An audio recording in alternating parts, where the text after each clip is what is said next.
Amanda here. Welcome back to Handmade Now Hallmark. Today I've got two fun watercolor geometric style cards today. I had a lot of fun creating these using some watercolors. I hope you enjoy. Let's get into it. So the first thing that I'm going to do is I'm going to paint my background. Now this isn't the one that I'm using in the cards today. I didn't film that one. I just kind of did that on a whim and I loved how it turned out. So I decided to turn them into cards, but I wanted to share with you how I created these backgrounds. Now I've got the Gansai Tambi watercolor set here, and as you can see, I don't bring this out very often. I haven't used this in quite some time. I think I did a card a while ago using this, doing some, I think like faux watercoloring or something like that. Anyway, so I got it out and I really wanted to just play and experiment, and as you guys know, I've been having some trouble getting ideas and getting back into crafting, and this was a really fun way to kind of relax and get back into it and just creating some backgrounds, and it really was a lot of fun. I love how they turned out, and I'm just going in with different colors of blue, different shades, and different intensities of the actual color itself. I've got a few that are watered down, I've got some that are really intense, and I'm just going along randomly adding these squares of color. And it's really that simple. Just go with what you think looks the best, or go with what you think looks nice, and you really can create something really wonderful. So I am going to speed this process up here and put on some music for you to enjoy, and once I'm all done with watercoloring, we'll make a couple of cards.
As you can see, with a little bit of paint, you can create a really fun background. I really love how these turned out, and I can't wait to make some cards with that background panel as well. So here you can see I've cut down my two panels I created before, and I cut them down using just a regular A2 size die, and I've got some fun dies from Simon Says Stamp. One's from Kathy Zilski's line that says hi there, and the other one, I'm not sure when this one came out, the thank you one, but it's still available on Simon's. I'll make sure that everything is listed in the description below. Here you can see I'm kind of contemplating adding a really thin inset frame of gold. I thought, well, maybe I'll just put the greetings together and I'll think about it. It's probably one of my favorite go-tos. The die is from the Simon Says Frames die set, and it comes with this really thin frame, and what you can do is you can create a nice inset. Like I said, I've done this before in the past. I'll link to some videos where I have used this, but I really wanted to kind of go back to what I have done in the past and what I have loved and what has worked for me. That is where I have been struggling lately, is coming up with ideas and just getting back into it.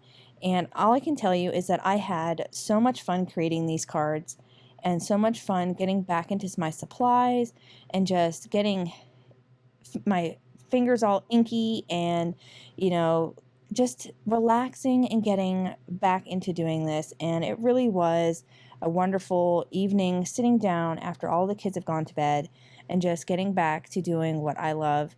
And I had, again, a great time doing it. So all I'm doing here is I've taken each of those dies and I've die cut them 3 times out of some craft cardstock. And then I also die cut them out of some, I believe it's the champagne cardstock from Simon. Again, I'll have everything linked in the description below, because I wanted to add a little bit more gold into the card, but I didn't want it to be a bright gold. I wanted it to be kind of soft to match the one that I used in the background. And so I stacked these 2 greetings up, and I thought about adding like a secondary greeting, you know, stamping some stuff, but I really wanted to keep it simple for these cards. Just kind of get back into, you know, keeping it simple. Don't overthink it. Just kind of go with what I have done in the past and what has worked for me. So that's all I'm doing here is I'm just stacking up these greetings. As you all know, this is my favorite way to add dimensional die cuts, is to stack up cardstock and make it look like my own kind of chipboard. And all I just used is some scrap cardstock from my stash. It's a really great way to use up some pieces of cardstock that you have maybe just lying around. Using some Barely Art liquid adhesive to attach all of these here. And I love how these turned out. These are probably 2 of my favorite word dies. And here you can see I'm contemplating adding that thin gold frame, and I decided, you know what, I'm going to go for it. And I am so glad that I did. I love how this really thin frame turned out on these cards. It was the perfect fit to really kind of round them out and add a really nice focal point for those greetings. I am so thankful that I really decided to go with this.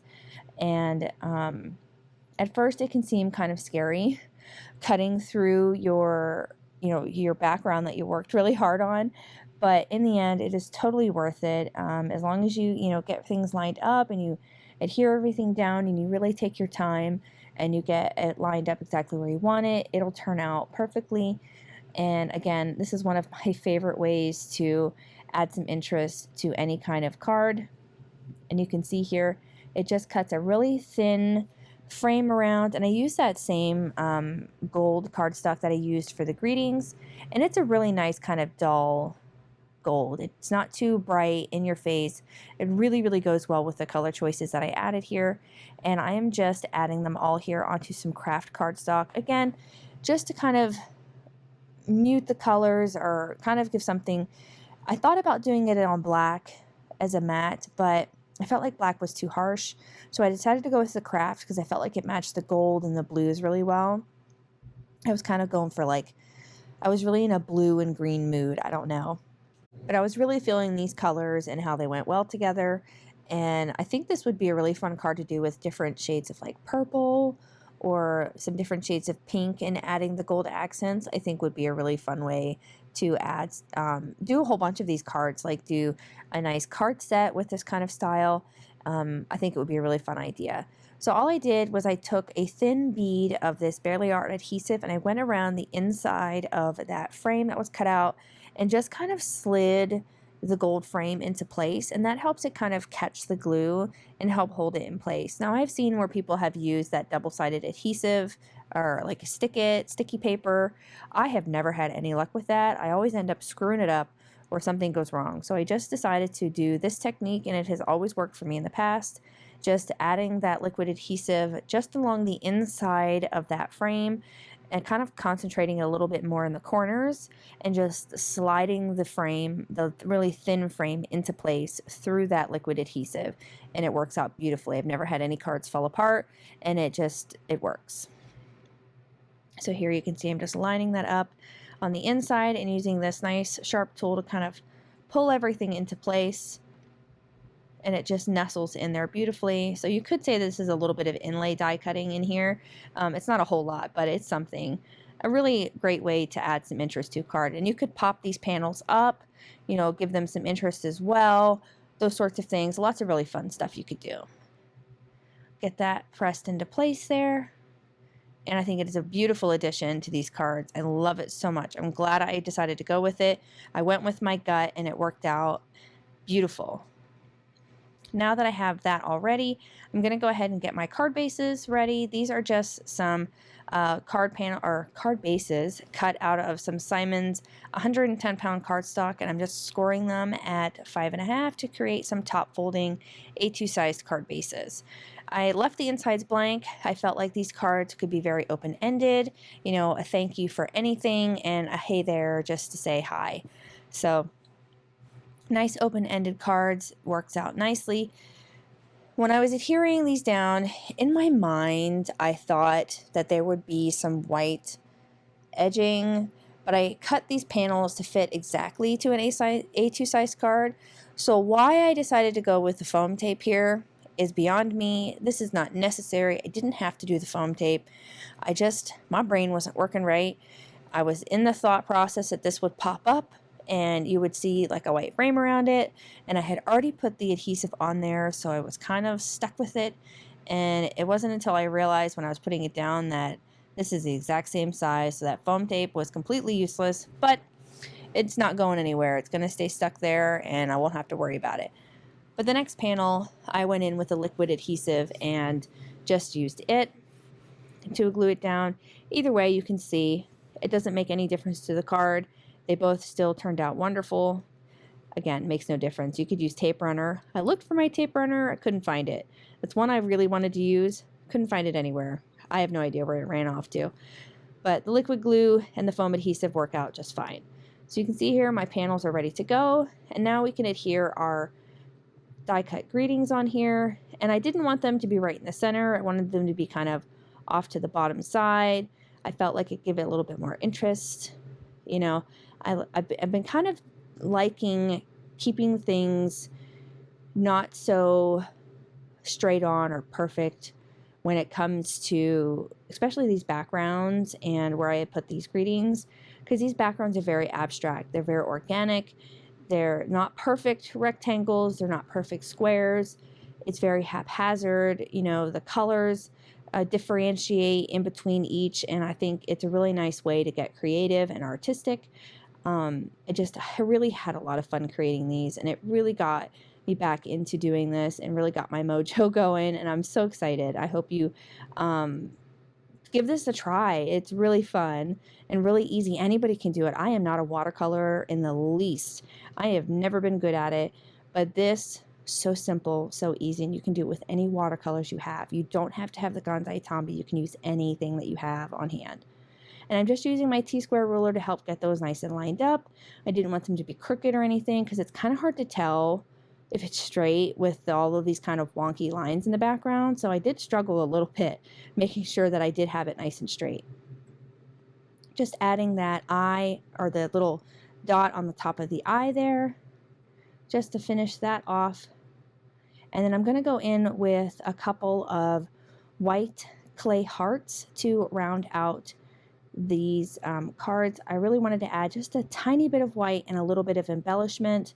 I had thought about taking these white hearts and coloring them in the different shades of blue and green, but I thought, you know what, there's already enough blue and green.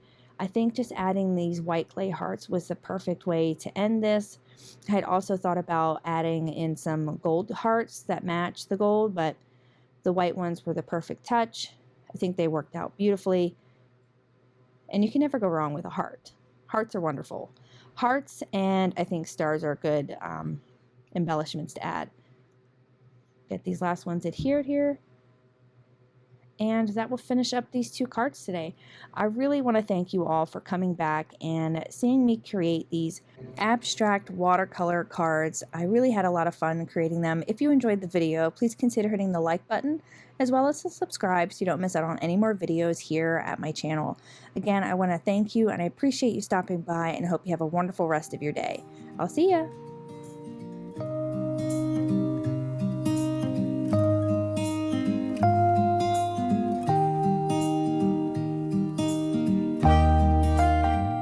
On screen, I've got a few videos that I think you'll enjoy. Consider hitting the subscribe button so you don't miss out on any more videos at my YouTube channel.